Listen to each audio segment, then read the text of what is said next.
Assalamualaikum warahmatullahi wabarakatuh. Perkenalkan, nama saya Gemawal Ramadan. NIM saya 1042000041. Saya kelas 2A, Prodi Hukum Ekonomi Syariah. Baiklah, saya akan menjelaskan tentang yang pertama, tentang ciri akhlak, yaitu 1. Jujur. Jujur adalah keinginan atau tingkah laku untuk mengatakan kebenaran dengan tujuan kebaikan. 2. Berperilaku baik. Berperilaku baik wajib dimiliki setiap muslim masa kini, karena dengan berperilaku baik dapat dengan mudah kaum muslimin berbaur dengan masyarakat dan bersosiali. 3. Malu. Wajib bagi setiap muslim untuk memiliki rasa malu. 4. Rendah hati. Rendah hati adalah dapat memposisikan dirinya pada setiap kondisi sederajat dengan orang lain dan tidak merasa lebih baik dari orang lain. Yang kelima yaitu sabar. Sabar adalah sifat menahan hawa nafsu atau diri untuk tidak menuruti urusan duniawi. Yang kedua, saya akan menjelaskan alasan menyatakan akhlak dan etika itu sama serta jelaskan apa saja persamaan dan perbedaan antara etika dan akhlak tersebut. Akhlak adalah pengetahuan yang menjelaskan tentang baik dan buruk, benar dan salah, mengatur pergaulan manusia, dan menentukan tujuan akhir dari usaha dan pekerjaannya. Sedangkan etika adalah ilmu yang menyelidiki baik dan buruk dengan memperhatikan perbuatan manusia sejauh yang diketahui oleh akal pikiran. Persamaan antara akhlak dengan etika adalah keduanya membahas masalah baik dan buruk tingkah laku manusia. Perbedaan terletak pada dasarnya sebagai cabang filsafat. Etika bertitik tolak dan pikiran manusia, sedangkan akhlak berdasarkan jalan Allah dan Rasulnya. Yang ketiga, saya akan menjelaskan apa saja ruang lingkup ilmu akhlak, yaitu 1. Akhlak pribadi. Yang paling dekat dengan seseorang itu adalah dirinya sendiri, maka hendaknya seseorang itu menginsafi dan menyadari dirinya sendiri, karena hanya dengan insaf dan sadar kepada diri sendirilah bakal kesempurnaan akhlak yang utama, budi yang tinggi. 2. Akhlak berkeluarga. Akhlak ini meliputi kewajiban orang tua, anak, dan karib kerabat. 3. Akhlak bermasyarakat. Tetanggamu ikut bersyukur jika orang tuamu bergembira, dan ikut susah jika orang tuamu susah, maka mereka menolong dan bersama-sama mencari kemanfaatan dan menolak kemudaratan. Orang tuamu cinta dan hormat pada mereka. Pada wajib atasmu mengikuti ayah dan ibumu, yaitu cinta dan hormat pada tetangga. 4. Akhlak bernegara. Mereka yang sebangsa denganmu adalah warga masyarakat yang berbahasa yang sama denganmu, tidak segan berkorban untuk kemuliaan tanah airmu. Engkau hidup bersama mereka dengan nasib dan penanggung yang sama. 5. Akhlak yang beragama. Akhlak ini merupakan akhlak atau kewajiban manusia terhadap Tuhannya. Yang keempat, saya akan menjelaskan apa saja metode pembinaan akhlak yang digunakan Rasulullah SAW. Berikan salah satu ayat Al-Quran yang mempertegas metode tersebut, serta bagaimana cara mengaplikasikan metode tersebut dalam kehidupan sehari-hari.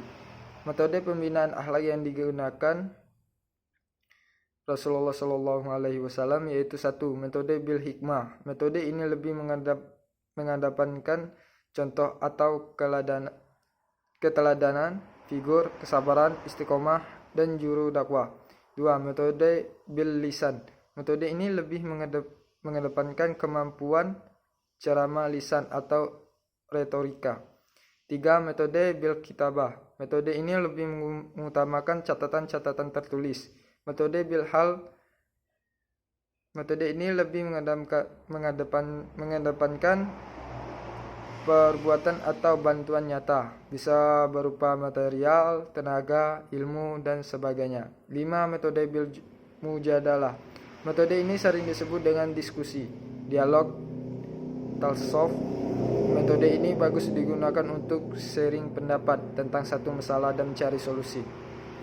Dalam ayat Al-Quran surah Al-Nahl ayat 125 yang berbunyi, Huddu ila sabi li rabbaka bil hikmati wa mau'izatil hasanati wajadilhum billati hiya san'inaro buka huwa aklabu bima adola an sabilihi wa huwa aklamu bil mutadin.